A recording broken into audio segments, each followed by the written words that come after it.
রব্বুল আলামিন আদমকে বানানোর আগে সর্বপ্রথম তিনি ফেরেশতাদেরকে ডেকে পরামর্শ করেছেন, কিন্তু ফেরেশতারা সেই পরামর্শ সভায় মানুষ বানানোর ব্যাপারে তারা নিষেধাজ্ঞা প্রদান করেছে, মানুষ বানানোর ব্যাপারে তারা আপত্তি প্রদান করেছে। কিন্তু আল্লাহ তাআলা ফেরেশতাদের সেই আপত্তি সত্ত্বেও মানুষকে তিনি সৃষ্টি করার সিদ্ধান্ত নিলেন। অতঃপর তিনি ফেরেশতাকে পাঠালেন, তিনি বললেন, যাও দুনিয়ায় গিয়ে সকল উপাদানের, সকল কালারের, সকল রঙের মাটি সংগ্রহ করো। ফেরেশতা এবার এসে দুনিয়া থেকে সকল রঙের, সকল উপাদানের মাটি সংগ্রহ করলো। আচ্ছা বলেন তো, দুনিয়াতে মাটি কি একরকম নাকি? এখানে এঁটেল মাটি আছে, দোআঁশ মাটি আছে, বালি মাটি আছে, কত রকমের মাটি আছে। কোন কোন মাটি দেখবেন গায়ের মধ্যে, পায়ের মধ্যে লাগলে অত সহজে ছোটে না। বলেন তো এমন মাটি আছে না নাই? ফেরেশতা এসে সকল উপাদানের মাটি সংগ্রহ করলো। সকল উপাদানের মাটি এবার মিশ্রণ ঘটানো হলো। এখানে একটা বিষয় আপনারা মনে রাখবেন, এখানে তাকায় দেখেন, কারো চেহারা একটু সুন্দর, কারো চেহারা একটু কালো, কোন দেশের মানুষ একটু লম্বা, কোন দেশের মানুষ একটু খাটো, কেউ একেবারে মনিটরের মতো কালো, কেউ বা আবার একেবারে হোয়াইট, দেখতে মনে হয় একেবারে শ্বেতরুগের মতো। আদমের ছেলে মেয়েরা এক একজন এক এক কালারের, এক এক বৈচিত্র্যের হলো কেন? কারণ আল্লাহ তাআলা আদমকে সৃষ্টির সময় দুনিয়ার সকল রং এবং উপাদানের মাটির মিশ্রণ ঘটিয়ে আদম আলাইহিস সালামকে বানিয়েছেন। তিনি ছিলেন সকল রং আর উপাদানের মিশ্রণে তৈরি। এই জন্য তার ঘরের ছেলে মেয়েরাও হয়েছে বিভিন্ন কালার আর বিভিন্ন বৈচিত্র্যের। আল্লাহু আকবার। কি করে আদম আলাইহিস সালামকে বানানো হলো? সব মাটিগুলোকে একত্রিত করে ব্লেন্ডিং করা হলো। এবার সেটা ধুলাবালিতে পরিণত হয়ে গেল। সেই ধুলাবালি যুক্ত মাটিতে এবার পানি ঢেলে দেওয়া হলো। এটা এবার কাদা মাটিতে পরিণত হয়ে গেল।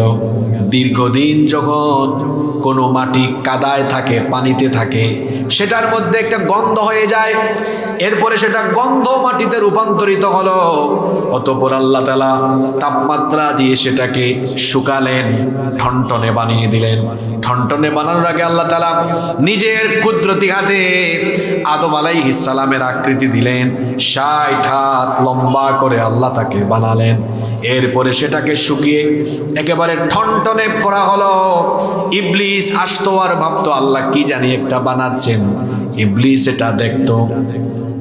আল্লাহ তাআলা অতঃপর নিজেই আদম আলাইহিস সালামের সেই মাটির তৈরি দেহের ভেতরে রূহ ফুঁকে দিয়েছেন। সুবহানাল্লাহ। রূহ যখন তার ভেতরে ফুঁকে দেওয়া হয়েছিল, তখন তিনি একটা হাঁচি দিয়েছিলেন। হাঁচি দেওয়া মাত্রই তিনি বলেছিলেন আলহামদুলিল্লাহ। এজন্য আদমের ছেলেরাও হাঁচি দিলে বলে আলহামদুলিল্লাহ। কেন হাঁচি দিলে আপনারা আলহামদুলিল্লাহ বলেন কেন? আলহামদুলিল্লাহ অর্থ তো আপনারা সবাই জানেন।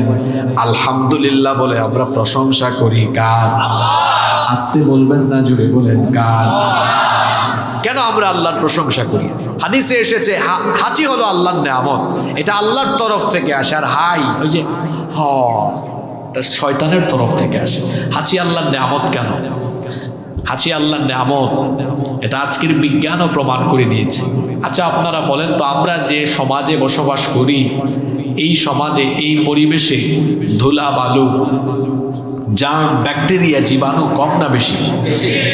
আমরা তো জীবাণুর ভেতরেই বসবাস করি। এই যে আপনারা নিঃশ্বাস গ্রহণ করেন, প্রতিটা নিঃশ্বাসের সাথে এই পরিবেশে বিদ্যমান, পরিবেশে থাকা অনেক জার্ম, জীবাণু, ধুলাবালু এই নাকের ভেতর দিয়ে ঢুকে ফুসফুস পর্যন্ত চলে যায়, ওখানে গিয়ে জমা হয়ে যায়।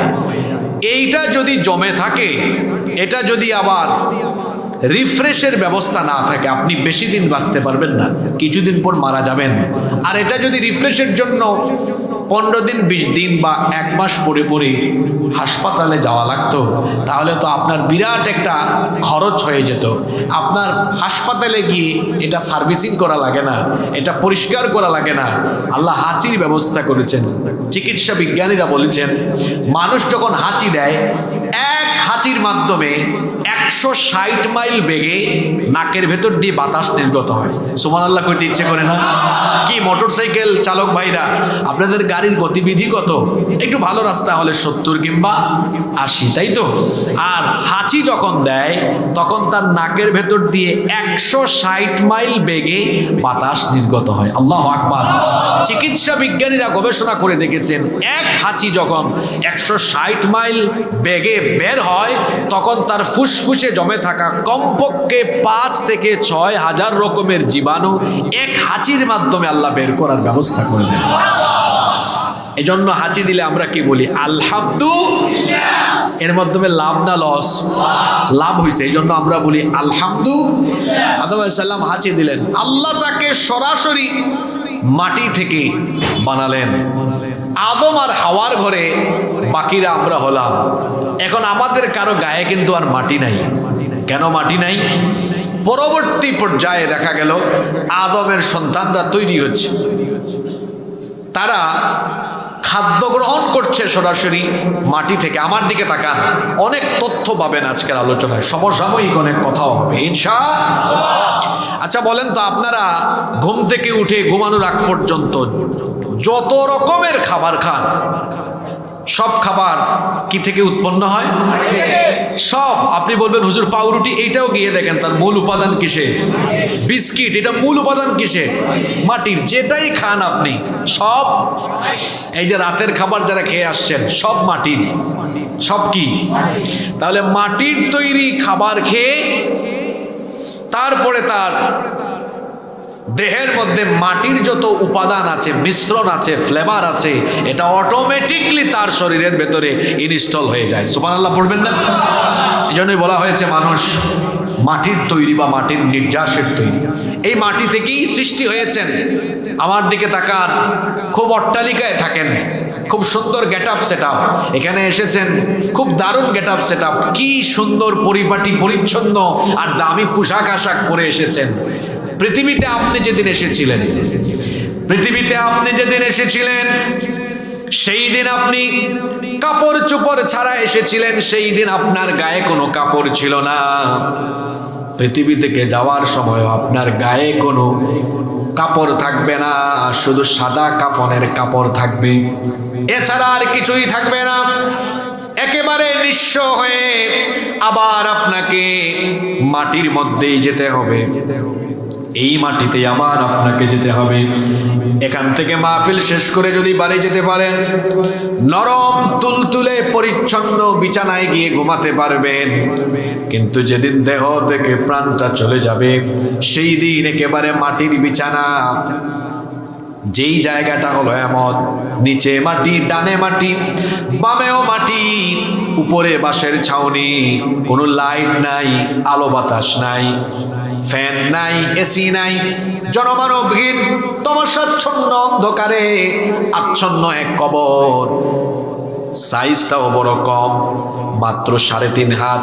ওখানে আবার যেতে হবে, সেখান থেকে আবার কিয়ামতের ময়দানে যিনি উঠাবেন, গলার আওয়াজ বড় করে সবাই বলেন তিনি কে? পৃথিবীতে কবর দেওয়ার পদ্ধতি সর্বপ্রথম আরম্ভ হলো কিভাবে? এখানে আরেকটা জিনিস বলে রাখি, পৃথিবীতে একমাত্র মুসলমানরাই তাদের মৃতদেরকে সম্মানের সাথে দুনিয়া থেকে বিদায় করে। অন্যান্য ধর্মে যারা আছে, আমি তাদেরকে কষ্ট দেওয়ার জন্য বলছি না, বাস্তবতা বলছি আপনাদেরকে। কেউ আছে পুড়িয়ে ফেলে, কেউ আছে একদম চাপামাটি দিয়ে ফেলে, বিভিন্ন রকমের অবস্থা তাদের মধ্যে আছে। কিন্তু দেখবেন আমাদের সমাজে কেউ যখন মারা যায়, আমরা লাশটাকে খুব সম্মানের সাথে ধরি, ঠিক না? খুব সুন্দর করে ঘর থেকে বের হয়ে আমরা বড়ই পাতা মিশ্রিত গরম পানি দিয়ে খুব সুন্দর করে গোসল করাই, কাফনের কাপড় পরাই, আস্তে আস্তে নিয়ে যায়। জানাজা হয়, এরপরে আবার সম্মানের সাথে ধীরে ধীরে কবরে নামায়, খুব সুন্দর কবর করা হয়, সেই কবরে দাফন করা হয়। এরকম সম্মানের সাথে একজন মানুষকে বিদায় দিয়ে কবরস্থ করার প্রক্রিয়া, এত চমৎকার ফর্মুলা একমাত্র ইসলামের ভেতরই রয়েছে। আল্লাহু আকবার। এটা প্রথমে শুরু হয়েছিল কিভাবে? সর্বপ্রথম পৃথিবীতে কাকে কবর দেওয়া হয়? দেখেন, এখান থেকে যুবক ভাইরা একটা শিক্ষা নেন। পৃথিবীতে প্রথমে এসেছেন কে? আদম। বলেন, প্রথমে আসলেন কে? সিরিয়ালে 1 নাম্বার কে? তাহলে তো উচিত ছিল তিনি আগে যাবেন, কিন্তু আশ্চর্য কথা, তিনি আসলেন আগে আর তার ছেলে চলে গেলেন আগে। কি বুঝলেন? পৃথিবীতে আসার সিরিয়াল আছে, যাওয়ার সিরিয়াল। আপনি যুবক মানুষ, মসজিদে আপনাকে পাওয়া যায় না। আপনি বলেন, হুজুর একটু বুড়া হই, চুলদাড়িটা সাদা হোক না, তারপরে আসবো। কে বলেছে আপনার চুলদাড়ি পাকার সুযোগ হতে পারে? এটা কে বললো আপনাকে? আপনি কি সমাজে দেখেন না, মাঝে মাঝে বাবা তার সন্তানের লাশ কাঁধে নেয়, নানা বা দাদা তার নাতির লাশ কবরে নামায়, এমন চিত্র আছে না নাই? সুতরাং শয়তানের খপ্পরে, শয়তানের ধোকায় পড়বেন না। সর্বপ্রথম পৃথিবীতে যাকে প্রথম কবর দেওয়া হয়, তিনি আদম আলাইহিস সালামের ছেলে, তার নাম হাবিল। জুলে বলেন তো, তার নাম কি? এই ঘটনাটা কোরআন শরীফে আল্লাহ খুব সুন্দর করে বর্ণনা করেছেন। ঘটনাটা কি বলবো? কোরআনুল কারীমের 5 নম্বর সূরা, সূরাতুল মাইদা এর 27 থেকে 31 নম্বর আয়াত পর্যন্ত আল্লাহ তাআলা এই কাহিনী বড় চমৎকার করে তুলে ধরেছেন। আল্লাহ তাআলা বলছেন, ওয়াতলু আলাইহিম নাবা বানাই আদম বিল হক ইয ক্বাররাবা কুরবানান ফাতুকব্বিলা মিন আহাদিহিমা ওয়া লাম ইউতাকাব্বাল মিনাল আখার। আল্লাহ তাআলা বলছেন, ও নবী, আপনি এদেরকে আদমের 2 সন্তানের কাহিনী শুনিয়ে দেন। কাহিনীটা কি ছিল? তাফসীর ইবনে কাসির, তাফসীর কুরতুবী সহ অন্যান্য তাফসীর গ্রন্থসমূহে ঘটনাটা এভাবে এসেছে। পৃথিবীর প্রথম মানুষ আদম আলাইহিস সালাম এবং তার স্ত্রী আমাদের মা সাইয়্যিদাতুনা হাওয়া আলাইহাস সালামের গর্ভে আল্লাহ তাআলা একসাথে 2টা সন্তান দিতেন, একটা ছেলে আর আরেকটা মেয়ে। এইভাবে করে তাদের গর্ভে সন্তান আসতো।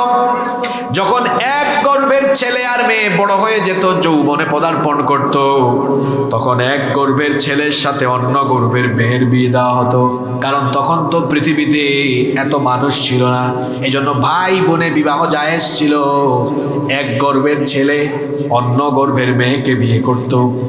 আদম আলাইহিস সালামের ছেলে হাবিলের সাথে যে মেয়েটা জন্ম নিয়েছিল, আদম আলাইহিস সালামের ছেলে হাবিলের সাথে যে মেয়েটা জন্ম নিয়েছিল, সেই মেয়েটা দেখতে কালো ছিল। আর কাবিলের সাথে একই গর্ভে যে মেয়েটা জন্ম নিয়েছিল, সেই মেয়েটা দেখতে খুব সুন্দরী ছিল।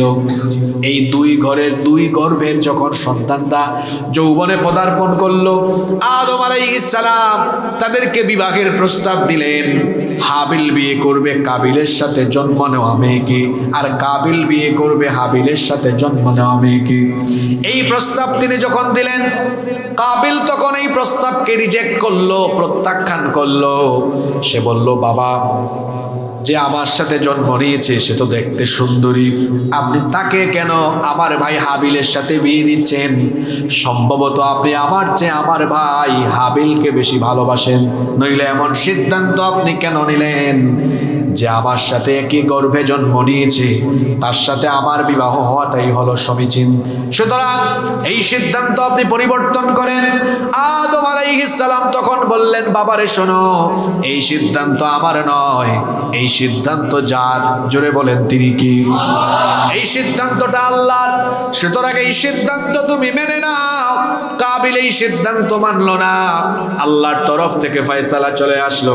আল্লাহ বললেন, হে আদম, তুমি তুমি তোমার এই দুই ছেলে হাবিল আর কাবিলকে বলো মিনায় গিয়ে তারা যেন কুরবানি করে, যার কুরবানি কবুল হবে সে ওই সুন্দরী মেয়েটাকে বিয়ে করবে। হাবিল এবং কাবিল দুজনে এবার কুরবানি দিতে চলে গেল। কাবিল কুরবানি করলো, হাবিলও কুরবানি করলো। হাবিল তার পশুর পাল থেকে উৎকৃষ্ট একটা পশু কুরবানি দিলেন, আর কাবিল তিনি তার এমন কিছু খাদ্যদ্রব্য কুরবানি দিলেন যেগুলো খুব একটা ভালো না, এমন করে কুরবানি দিলেন। সেই জামানায় সিস্টেম ছিল, যার কুরবানি কবুল হতো আসমান থেকে অগ্নিশিখা এসে সেটাকে জ্বালিয়ে ভস্মীভূত করে দিত। দুই ভাই যখন কুরবানি করলো, দেখা গেল হাবিলের কুরবানি এসে অগ্নিশিখা জ্বালিয়ে দিল। কাবিল দেখলো তার কুরবানি কবুল হলো না। যখন সে দেখলো তার কুরবানি কবুল হলো না, কাবিল এবার তার ভাই হাবিলকে কি বলল শোনেন। সে তখন বলল, ক্বালা লা আকাতুলান্নাকা ক্বালা ইন্নামা ইয়াতাকাব্বালুল্লাহু মিনাল মুত্তাকিন। কাবিল হাবিলকে বলল, আই উইল কিল ইউ, আমি তোমাকে মেরে ফেলবো, হত্যা করে ফেলবো। হাবিল তখন বললেন, ভাই আমার কুরবানি কবুল হয়েছে, এখানে তো আমার কোনো হাত নাই। আল্লাহকে ভয় করে চললে মুত্তাকিদের কুরবানি যিনি কবুল করেন, জোরে বলেন তিনি কে? হাবিল কাবিলকে জবাব দিলেন, লা ইম বাসাত্তা ইলাইয়া ইয়াদাকা লিতাকতুলানি মা আনা বিবাসিতিন ইয়াদিয়া ইলাইকা লিআকতুলাক ইন্নী আখাফুল্লাহ রাব্বাল আলামিন। হাবিল তখন বলল, হে আমার ভাই কাবিল, তুমি যদি আমাকে হত্যা করার জন্য তোমার দুই হাত বাড়িয়ে দাও, আমি আমার হাত তোমাকে হত্যার উদ্দেশ্যে বাড়াবো না, কারণ আমি আল্লাহ তাআলাকে ভয় করি। হাবিল আরো বললেন, ইন্নী উরিদু আন তাবুআ বিইসমি ওয়া ইসমিকা ফাতাকুনা মিন আসহাবিন নার ওয়া যালিকা জাযাউয যালিমিন। হাবিল বললেন, হে আমার ভাই কাবিল শোনো, আমি কোনো গুনাহ করব না, তোমাকে হত্যা করে আমি গুনাহের ভাগীদার হতে চাই না।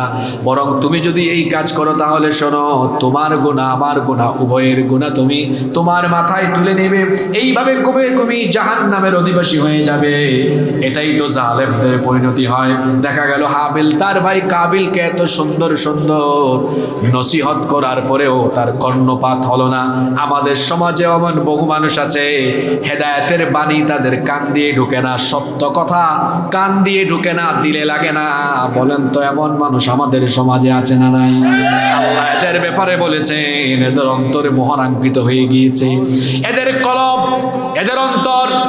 আপনি আপনার এলাকায় দেখেন না কেন, আজকে এখানে মাহফিল হচ্ছে, কোরআনের আলোচনা হচ্ছে, কত মানুষ আশেপাশে দাঁড়িয়ে আছে, বসে আছে, কেউ বা আড্ডা দিচ্ছে। কোরআনের হেদায়েতের বাণী শোনার সৌভাগ্য তার হলো না, আল্লাহর কালাম শোনার সৌভাগ্য যার হলো না, তার মতো কপাল পুরা আসমানের নিচে জমিনের উপরে হতে পারে? হাবিল তার ভাই কাবিলকে এত সুন্দর সুন্দর নসিহত করার পরেও কাবিল সেগুলো শুনলো না, কর্ণপাত করলো না। সে তখন কি করলো শোনেন, ফাতাওয়াত লাহু নাফসুহু কাতলা আখিহি ফাকাতালাহু ফাআসবাহা মিনাল খাসিরিন। কাবিল সে তার নফসের ধোঁকায় তার ভাইকে মেরেই ফেললো, হত্যা করে ফেললো। এটা হচ্ছে পৃথিবীর ইতিহাসে প্রথম হত্যাকাণ্ড, পৃথিবীর ইতিহাসে প্রথম খুন, এবং পৃথিবীতে এই প্রথম মানুষের ইন্তেকাল। নামটা জানি কি? ঘুমাই গেছেন নাকি আপনারা? হাবিল মারলো কে? জোরে বলেন, মারলো কে? ভাই ভাইকে মেরে ফেললো। এখন মারা যাওয়ার পরে মৃত লাশকে কি করতে হয় কাবিল তো এটা জানে না, কারণ পৃথিবীতে এর আগে আর কোনো মানুষ মারাও যায় নাই। সে তার ভাইয়ের লাশ কি করবে?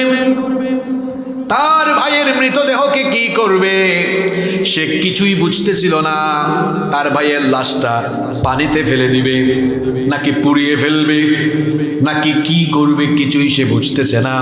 তার ভাইয়ের লাশটাকে সে কি করবে এটা নিয়ে চিন্তা করে সে যখন কোনো কিছু খুঁজে পাচ্ছিল না, আল্লাহ তাআলা তখন একটা কুদরতি ঘটনা ঘটালেন। কি ঘটনা ঘটালেন শুনেন। পরের আয়াতে আল্লাহ বলছেন, ফাবাআসাল্লাহু গুরাবান ইয়াবহাসু ফিল আরদি লিয়ুরিয়াহু কাইফা ইউওয়ারি সাওআতা আখি। আল্লাহ তখন একটা কাক পাঠালেন। আপনারা কাক বলেন না কাউয়া বলেন? হ্যাঁ, আল্লাহ একটা কাক বা কাউয়া পাঠালেন। একটা কাক, এরপরে দেখা গেল আরেকটা কাককে মেরে ফেললো। একটা কাক আর একটা কাককে মেরে ফেললো। মারার পরে কাক তার ঠোঁট দিয়ে মাটি খুঁড়তে লাগলো। মাটি খুঁড়ে একটা কাক, জীবিত কাক, মৃত কাকটাকে এবার মাটির নিচে দাফন করলো। আল্লাহ এই দৃশ্যটা কাবিলকে দেখালেন। কাবিল এই দৃশ্য দেখার পরে বলল, ক্বালা ইয়া ওয়াইলাতা আ'জাজতু আন আকুনা মিথলা হাযাল গুরাব ফাওয়ারিয়া সাওআতা আখি ফাআসবাহা মিনান নাদিমিন। কাবিল বলল, হায়, আমি এই কাকের মতো হতে পারলাম না। একটা কাকও জানে মৃত আরেকটা কাককে কিভাবে দাফন করা লাগে, কিন্তু আমি কাবিল তো জানি না। আমার চাইতে তো দেখা গেল কাক এই পদ্ধতি ভালো জানে। সে অনুতপ্ত হলো, লজ্জিত হলো। এই পদ্ধতি শিখে সেও তার ভাইয়ের জন্য কবর খনন করলো। এরপরে কবর খনন করে কবর দিল। এটিই ছিল পৃথিবীর ইতিহাসে প্রথম কবর দেওয়ার ঘটনা। এই ঘটনাটি কোরআনে কারিমে যিনি আমাদের জন্য বর্ণনা করেছেন, গলার আওয়াজ বড় করে সবাই বলেন, তিনি কে? আপনাদের মনোযোগ আছে তো? অনেক জরুরি কথা আছে আজকে, এবং সব হবে সরাসরি আল্লাহর কালাম আর নবীজির হাদিস থেকে ইনশাআল্লাহ। কবরকে কোরআন এবং হাদিসে দুইটা পরিভাষায় এই কবরের পরিচয় দেওয়া হয়েছে। একটা হচ্ছে কবর, কবুর, এক বচন বহু বচনে ব্যবহার হয়েছে।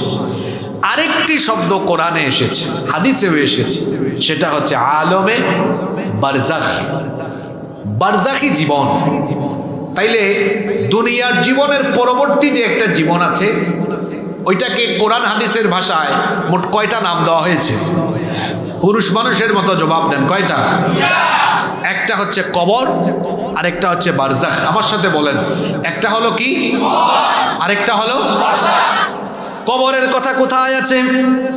কোরআনে কারীমের ৮০ নম্বর সূরা, সূরা আবাসা এর ১৭ নম্বর আয়াত থেকে আপনি পড়েন। আল্লাহ বলছেন, কুতিলাল ইনসানু মা আকফারা মিন আইয়ি শাইইন খালাকাহু মিন নুতফাতিন খালাকাহু ফাকাদ্দারা থুম্মা আস-সাবিলা ইয়াসসারা থুম্মা আমাতাহু ফাআকবারা। আল্লাহ তাআলা বলছেন, মানুষের জন্য লানত, সে বড় অকৃতজ্ঞ। মিন আইয়ি শাইইন খালাকাহু, কোন জিনিস থেকে তাকে সৃষ্টি করা হলো? মিন নুতফাতিন, এক ফোঁটা শুক্রাণু, স্পার্ম থেকে তাকে সৃষ্টি করা হলো। ফাকাদ্দারাহু, অতঃপর তাকে পরিপূর্ণতায় পৌঁছে দেওয়া হলো। সুম্মা সাবিলা ইয়াসসারা, অতঃপর তার জীবনটাকে সহজ করে দেওয়া হলো। সুম্মা আমাতাহু, অতঃপর তার জন্য মরণ রয়েছে। ফাআকবারা, অতঃপর তার জন্য কবরের ব্যবস্থা রয়েছে। এই কবর হলো সেই জায়গা যেখান থেকে ইসরাফিলের শিঙ্গার ফুৎকারের পরে কবরের মাটি সরে যাবে। একটা একটা করে কবর খুলবে, আর মানুষগুলো কবর থেকে উঠে উঠে হাসরের ময়দানে গিয়ে দাঁড়িয়ে থাকবে। আল্লাহু আকবার। এজন্য রব্বুল আলামিন কোরআনুল কারীমের ১০০ নম্বর সূরা, সূরাতুল আদিয়াতের ৯ নম্বর আয়াত থেকে বললেন, আফালা ইয়ালামু ইযা বু'থিরা মা ফিল কুবুর। তারা কি ওই সময়টার কথা জানে না যখন কবরগুলো খুলে দেওয়া হবে? ইসরাফিলের সিঙ্গার ফুৎকারের পরে কবর খুলতে থাকবে, কবরগুলো খুলতে থাকবে। আর সবার আগে যার কবর খোলা হবে তিনি আর কেউ নন, তিনি আমার আপনার প্রিয় নবী রাহমাতাল লিল আলামিন মুহাম্মাদুর রাসূলুল্লাহ সাল্লাল্লাহু আলাইহি ওয়াসাল্লাম। বুখারীর বর্ণনায় এসেছে আল্লাহর নবী বলেছেন, ওয়া আনা আউয়ালু মান ইয়ানশাক্কু আনহুল কবর, আমি হচ্ছি সেই ব্যক্তি যার কবর সর্বপ্রথম খুলে দেওয়া হবে। কবর যখন খুলে দেওয়া হবে, ও আমার বাবারা ভাইয়েরা, কবর থেকে আপনি কেমনে উঠবেন শোনেন। আমাদের মা উম্মুল মুমিনিন আয়েশা রাদিয়াল্লাহু আনহা থেকে এই হাদিসটি এসেছে। তিনি বলেছেন, আল্লাহর নবী বলেছেন, ইহশারুন নাসু ইয়াউমাল কিয়ামাতি হুফাতান উরাতান গারলা, কিয়ামতের দিন মানুষগুলো উলঙ্গ নগ্ন পদে খালি পায়ে খাতনাবিহীন অবস্থায় কবর থেকে উঠে উঠে হাসরের ময়দানে গিয়ে সমবেত হবে। এই কথা শুনে আম্মা জান আয়েশা রাদিয়াল্লাহু আনহা নবীজিকে বললেন, ওগো আল্লাহর নবী, মানুষের গায়ে যদি সেই দিন কাপড় চোপড় না থাকে, আমি আপনার স্ত্রী আয়েশা, আমার কি সেদিন লজ্জা লাগবে না? আমার কি সেদিন শরম লাগবে না? আল্লাহর নবী বললেন, প্রিয়তমা স্ত্রী আয়েশা, ওগো আয়েশা শোনো, সেই দিনটা এত কঠিন হবে। 15 কোটি কিলোমিটারের দূরবর্তী সূর্য একেবারে নিকটবর্তী হয়ে যাবে। তার প্রচন্ড তাপে হাসরের ময়দান তামায় পরিণত হয়ে যাবে। গুনাহগারদের মাথার চান্দি ফেটে মগজ উতরে উতরে গলে গলে বেয়ে বেয়ে পড়তে থাকবে। গুনাহগারেরা তাদের ঘামে সাঁতরাতে থাকবে।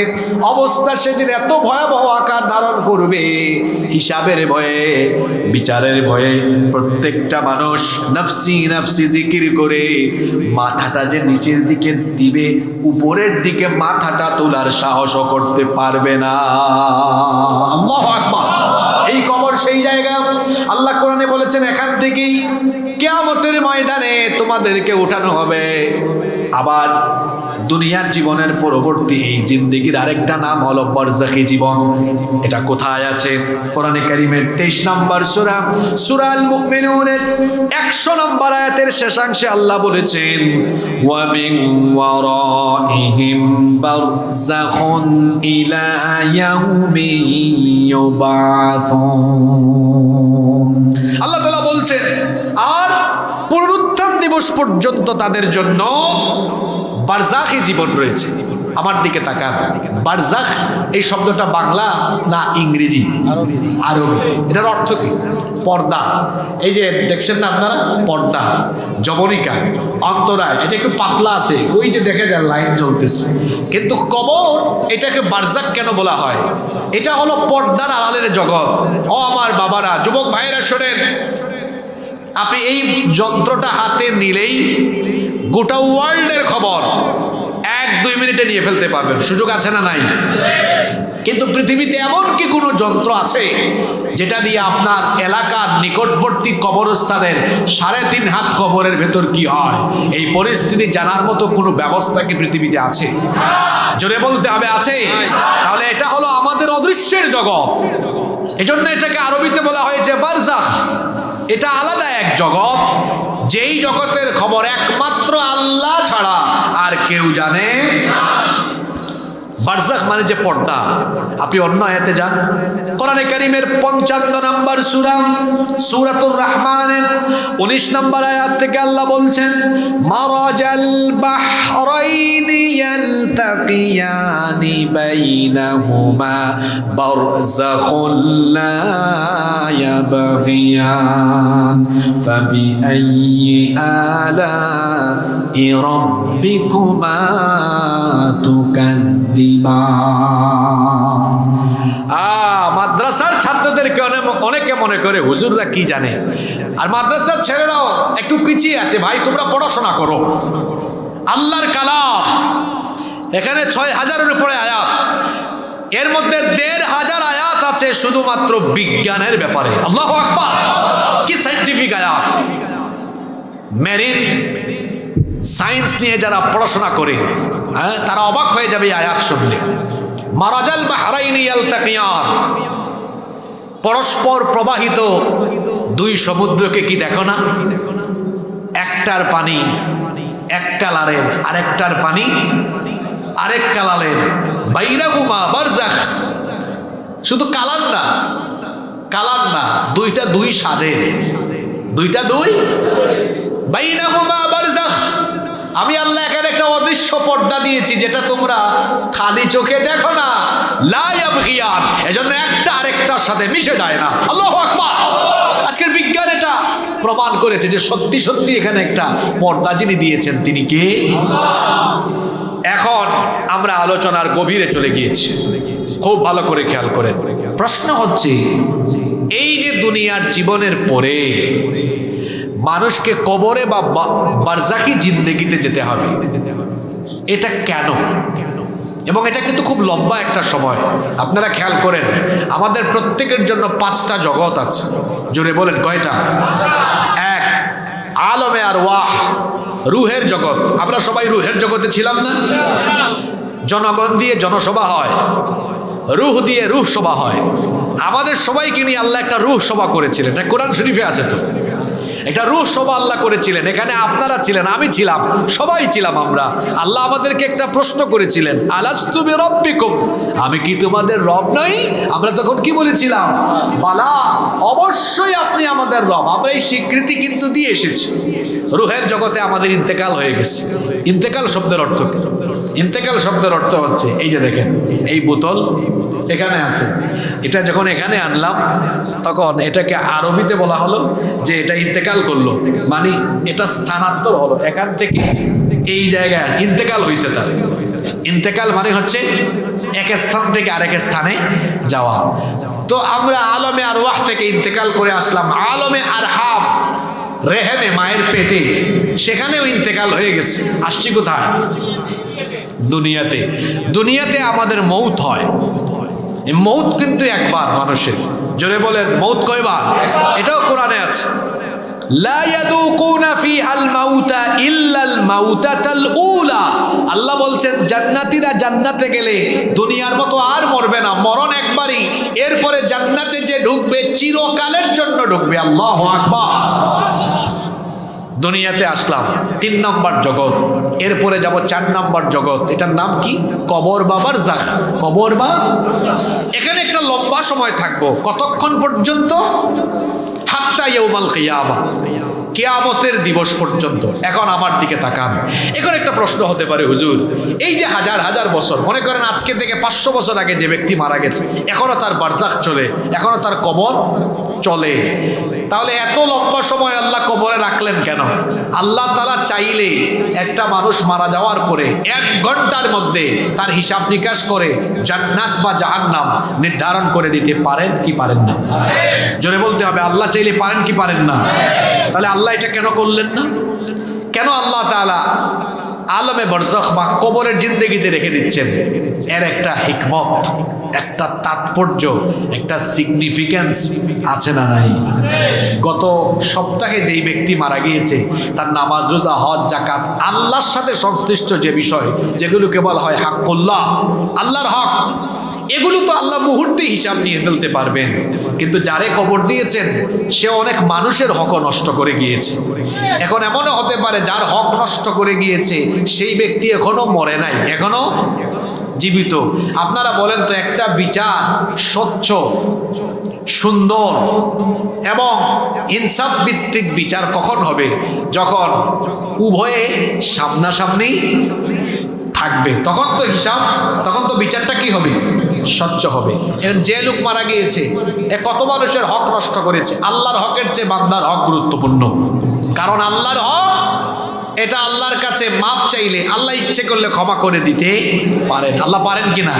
কিন্তু মানুষের হক যে আপনি নষ্ট করলেন, কত মানুষের নামে মিথ্যা মামলা দিলেন, কত নিরপরাধ মানুষকে ফাঁসি দিয়ে মেরে ফেললেন, আপনি কত মানুষের সম্পদ ডাকাতি করলেন, চুরি করলেন, এগুলো আমার সোনার বাংলাদেশে নাই তো? জোরে বলেন, আছে না নাই? হ্যাঁ, কাম করছে একজন, মামলা খাইছে আর একজন। গত 17 বছর দেখেন নাই আলেম ওলামাদের উপরে কত নিপীড়ন? আলেম ওলামারা তারা ছিলেন দার্সে, তারা ছিলেন মসজিদের মিম্বরে, তারা ছিলেন হেদায়াতের আলেমদের মঞ্চে, কিন্তু দেখা গিয়েছে বাস পুরাইছে একজন, মামলা খাইছে আর একজন। নিরপরাধ আলেমদেরকে ধরে ধরে জঙ্গি নাটক করেছে, আছে না নাই? নিরপরাধ আলেমদেরকে জঙ্গি বানায়া বছরের পর বছর জেলখানায় রেখেছে। আসলে বাংলাদেশে কোনো জঙ্গি নাই, এগুলো সব ভারতের বানানো। এরপরে আলেমদের নামে মিথ্যা মামলা, শুধু মিথ্যা মামলা নয়, মিথ্যা মামলা দিয়ে দুনিয়া থেকেও অনেককে বিদায় করে দেওয়া হয়েছে। মিথ্যা মামলা দিয়ে কোরআনের পাখি আল্লামা সাঈদীকে লম্বা সময় ধরে জেলখানায় রেখে তারপরে তাকে চিকিৎসার নামে হত্যা করা হয়েছে। বাংলাদেশে এই বিচার হওয়া দরকার, ঠিক না বেঠিক? এইভাবে লম্বা একটা সময় জুলুমতন্ত্র চলেছে। তবে এখন আমার একটু অবাক লাগছে, সেটা হচ্ছে যারা এতকাল মাজলুম ছিল এদের মধ্যে কেউ কেউ এখন জালিমের ভূমিকায় অবতীর্ণ হয়েছে। খবরদার, মজলুম অবস্থা থেকে উত্তরণ হওয়ার পরে নিজেরা জালেমের ভূমিকায় চলে যাবেন না। নিজেরা জালেমের ভূমিকায় চলে গেলে আল্লাহর গজব পড়বে, আর আল্লাহর গজব আসলে একেবারে নাম নিশানা নিশ্চিহ্ন হয়ে যাবে। মানুষের উপরে গুলি করে, সন্ত্রাসী কর্মকাণ্ড করে কখনো মানুষের হৃদয়কে জয় করা যায় না। যা শুরু করেছেন তা বন্ধ করেন।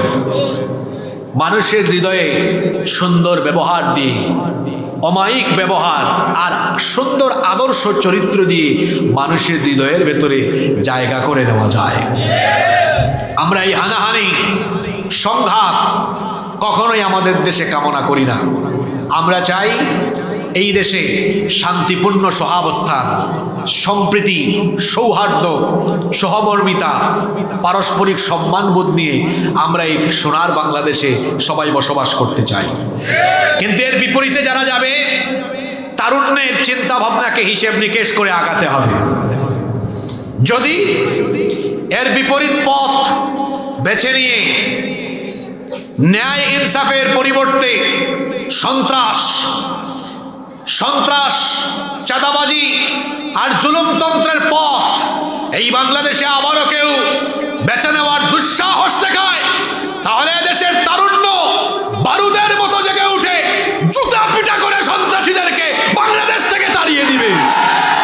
এই বাংলাদেশে কোনো সন্ত্রাসীর জায়গা হবে না, এখানে চাঁদাবাজির জায়গা হবে না। আলেমুল আমাদের সাথে বেয়াদবি করে এই দেশে কেউ কোনো চেয়ারে বসে থাকতে পারবে না, জনগণ উষ্টা দিয়ে চেয়ার থেকে ফেলায় দিবে। সম্মানিত ভাইয়েরা, আমরা ভেবেছিলাম যে এই নতুন বাংলাদেশে আমরা ইসলাম বিরোধী কর্মকাণ্ড আর দেখব না, কিন্তু আশ্চর্য কারবার। আপনারা দেখেছেন এক ফাউল লোকে এদেরকে বলে বাউল। এখানে আলেমরা আছেন, বাউল শব্দের বাংলা অর্থ কিন্তু বড় মারাত্মক। আপনারা বাউল শব্দের অর্থ জানেন? বাউল মানে পেশাব। বাউল মানে কি? হ্যাঁ, নামটাও তাদের নিজেদের নাম চয়েস করছে, খুব সুন্দর। বাউল মানে কি? পেশাব। আমি তো বলি যারা এই বাউল গান বা বাউল সমাজের সাথে সম্পৃক্ত, এরা পেশাবের চাইতে আর অনেক কৃষ্ট। আপনারা জানলে অবাক হবেন, বাউল তত্ত্ব নিয়ে একটু পড়াশোনা করবেন। এরা কোনো ধর্ম পর্যন্ত মানে না, এবং যৌনাচার, কামাচার এটাই তাদের মূল তত্ত্ব। এরা এইসব নিয়ে পড়ে থাকে। আপনারা দেখেছেন কিছুদিন আগে আবুল সরকার নামে এক বাউল সরাসরি আমার আল্লাহকে নিয়ে কটাক্ষ করেছে, আল্লাহকে গালি দিয়েছে। এদেশে যারা মুসলমান, আমি আশা করেছিলাম মুসলমানরা একটা তীব্র প্রতিবাদ করবে, কিন্তু আমি দেখলাম কেউ তাদের নিজেদের স্বার্থে এদের পক্ষাবলম্বন করেছে। আপনারা এখানে যারা আছেন ভাইয়েরা আমার, একটু ভেবে চিনতে বলেন তো, এই দেশে আপনার নেতা, আপনার নেত্রীর নামে কেউ খারাপ কথা বললে আপনার খারাপ লাগে, কিন্তু আপনার রবের নামে, আপনার রসুলের নামে কেউ খারাপ কথা বললে আপনার গায়ে লাগে না, খারাপ লাগে না? সামান্য ভোট আর ক্ষমতার জন্য তাদের পক্ষাবলম্বন করেন, আপনি তো মুসলমান নামদারি নিকৃষ্ট মুনাফিকের কি? আপনার কাছে নেতা নেত্রী বড় না আল্লাহ রসুল বড়? যারা আল্লাহ রসুলের চাইতে নেতা নেত্রীকে বেশি প্রাধান্য দেয় এবং ভোট আর ক্ষমতার স্বার্থে আল্লাহ রসুলের সম্মানকে যারা খাটো করে আউল বাউল ফাউলদের পক্ষাবলম্বন করে, বাংলাদেশের মানুষ তাদেরকে উচিত জবাব দিবে, কোনোদিনও ক্ষমতার স্বাদ নিতে দিবে না। আর আরেকটা কথা মনে রাখবেন, সাফ কথা বলে গেলাম, আলেম ওলামাদেরকে সহ্য হয় না, গালিগালাজ শুরু হয়ে গেছে শুনছি। কি গালি দেয়? কয় আলেমরা নাকি ধর্ম ব্যবসায়ী। আপনাকে আজকে আমি ধর্ম ব্যবসায়ীর পরিচয় দিয়ে যাই। বলেন তো, এই দেশে কোনো আলেমকে আপনি যদি 10 কোটি টাকা অথবা বলেন আপনাকে এমপি বানায় দিব, একটা শর্ত শুধু, সেটা হলো আপনার গা থেকে পাঞ্জাবি জুব্বা খুলে ফেলেন, মাথা থেকে টুপি খুলে ফেলেন, আর এই দাড়ি ফেলে দিয়ে ক্লিন শেভ করে হাঁটেন। আপনাদের কি মনে হয় এদেশের কোনো আলেম এই প্রস্তাব গ্রহণ করবে? এমনকি আমাদের তাহেরি ভাইকেও যদি এই প্রস্তাব দেন, হাসিয়েন না, মানবে? যদি বলেন মানবে। কিন্তু আমাদেরকে যারা ধর্ম ব্যবসায়ী বলে, ওদেরকে যদি বলেন ভাই ভোট বেড়ে যাবে, শুধু শার্ট আর টি শার্টটা খুললে একটু পাঞ্জাবি পড়েন, কি আপনারাই বলেন? মাথায় একটু টুপি লাগায় হাঁটেন। আমার দেশে ইলেকশন আসলে অনেকে আছে মাথার থেকে ঘুমের টাইমেও টুপি খুলে না। ভাই সাহেব, সামনে ইলেকশন, নামাজটা পড়েন, দেখবেন মুসল্লিদের বুটগুলা পেয়ে যাবেন। আমার দেশে ইলেকশন আসলে কিছু কিছু ক্যান্ডিডেট 7 ওয়াক্ত 8 ওয়াক্ত নামাজ পড়ে। আপনারা বলবেন হুজুর এত ওয়াক্ত নামাজ কেমনে পড়ে? আপনাদেরকে হাসানোর জন্য বলি নাই তো। দেখবেন গ্রামে এশার নামাজ একটু আগে হয়, আর বাজারের কেন্দ্রীয় মসজিদে এশার নামাজ আরো আধা ঘন্টা পরে হয়। আছে না এরকম? এই এলাকার নাম হলো ভুইয়ারহাট। দেখবেন এখানে আগে ভাগে এশার নামাজ হয়। ফেনী শহরে যাইয়েন, ওখানে আরো আধা ঘন্টা পরে হয়। এক ক্যান্ডিডেট আসছিল এখান থেকে, তো ফেনী যেতে বেশি সময় লাগে না। এক ক্যান্ডিডেট আসছিল এখানে, গণসংযোগ করছে, এশার নামাজের আজান হয়েছে, নামাজ পড়ে ফেলছে। তারপর ফেনী শহরে ঢুকে দেখে ওখানে একামত হয়েছে। তার এক সাথী বল, লিডার এখানে দেখি এখনো একামত দেয়। চুপ, নামাজে ঢুকো। লিডার একটু আগে নামাজ পড়লাম। একদম চুপ বেটা, ইলেকশনের টাইম, যতবার সুযোগ পাবে ততবার নামাজ পড়বে। বলেন যে কথাগুলো বললাম বাস্তবতার সাথে মিল আছে না নাই? এদেশে আলেমরা টাকার জন্য, ভোটের জন্য লিবাস পাল্টায় না, সুরত পাল্টায় না। বরং আলেমদেরকে যারা ধর্ম ব্যবসায়ী বলে, ওরা ভোটের জন্য, ক্ষমতার জন্য, ওরা ক্ষমতায় যাবার জন্য, ভোটের জন্য লেবাস পাল্টায়, সুরত পাল্টায়। সুতরাং আলেমরা ধর্ম ব্যবসায়ী নয়। যারা ভোটের সিজনে ক্ষমতা পাওয়ার সময়ে লেবাস পাল্টায়, সুরত পাল্টায়, ওরাই হলো এই সমাজের প্রকৃত ধর্ম ব্যবসায়ী। বেটা আমাদেরকে বলো ধর্ম ব্যবসায়ী। তোমার চেহারা আয়নায় গিয়ে দেখো, আয়নায় নিজেদের চেহারা দেখো। আলেমদের সাথে বেয়াদবির ফল এর আগের জালিমদের পরিণতি কি হয়েছে এটা দেখে শিক্ষা নিতে পারেন নাই? আলেমরা যখন কারো বিরুদ্ধে একজোট হয়ে যায়, সেখানে আর টিকে থাকা সম্ভব হয় না, মুশকিল হয়ে যায়। এই মাটি চিনতে হবে, এটা সেই মাটি। এখানে প্রতিদিন ফজরের আজান দিয়ে এই দেশে সূর্য উদয় হয়, সূর্যাস্তের সময় আবারও আজান হয়। এখানে লক্ষ লক্ষ মসজিদ মাদ্রাসা আছে, লক্ষ লক্ষ উলামা মাশায়েখ আছে। এদেশের মানুষ দল মত নির্বিশেষে আলেমদেরকে সম্মান করে, শ্রদ্ধা করে। সেই আলেমদেরকে সামান্য ক্ষমতার স্বার্থে যারা আলেমদের শানে বেয়াদবি করে, আজে বাজে শব্দ চয়ন করে, আমি সাবধান করে দিচ্ছি, এদেশে আলেমদের বিরুদ্ধে, ইসলামের বিরুদ্ধে গিয়ে কেউ ক্ষমতার চেয়ারে টিকতে পারবে না। এটা কোশ্চিন কালেও সম্ভব নয়। এজন্য শব্দ চয়নে সতর্ক হন, আচার ব্যবহারে মার্জিত হন। প্রত্যেককে বলবো, এটা সকলের জন্য, আমি কারো নাম ধরে বলিনি।